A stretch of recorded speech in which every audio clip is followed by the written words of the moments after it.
ஆர்ப்பாட்டம் தொடர்பாக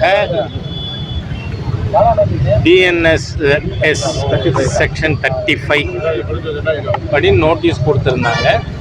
அதுக்கு அப்பியர் ஆகிட்டு அவங்க கேட்ட விளக்கங்கள் நான் அனுப்ப என்னென்ன மாதிரியான விளக்கங்கள் கேட்டாங்க? அதெல்லாம் எதுவுமே பேச முடியாது. நான் என்ன சொல்றேன், நான் ஏற்கனவே பேசும்பொழுதும் சொல்லியிருக்கேன், இந்த அரசாங்கம் வந்து அதாவது அவர்கள் நோட்டீஸ் கொடுக்கறாங்க, நாங்க பதில் கொடுக்கணும். அதுக்கப்புறம் என்னன்னு பார்ப்போமே. நன்றி.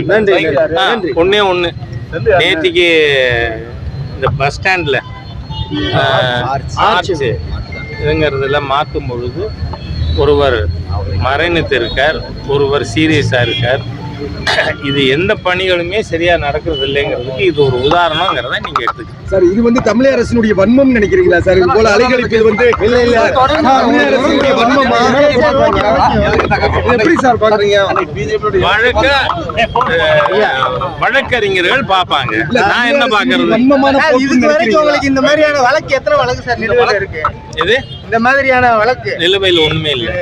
இந்த வழக்கு காரணம் என்ன சார்? எழுச்சி பார்த்து அந்த மாதிரி இதெல்லாம் நீதிமன்றம் சில கருத்துக்கள் சொல்லியிருக்காங்க. இதெல்லாம் அரசியல் பண்ணக்கூடாது, நகலாம் அப்படியே சேர்ந்த முடியலங்க. நான் அரசியல் கட்சியை சேர்ந்தவனே இல்லையே. அந்த மீட்டிங்ல நான் ஹிந்துவா வந்திருக்கேன். ஓகே, அவ்வளவு. பழிவாங்குதல் நினைக்கலாமா சார்?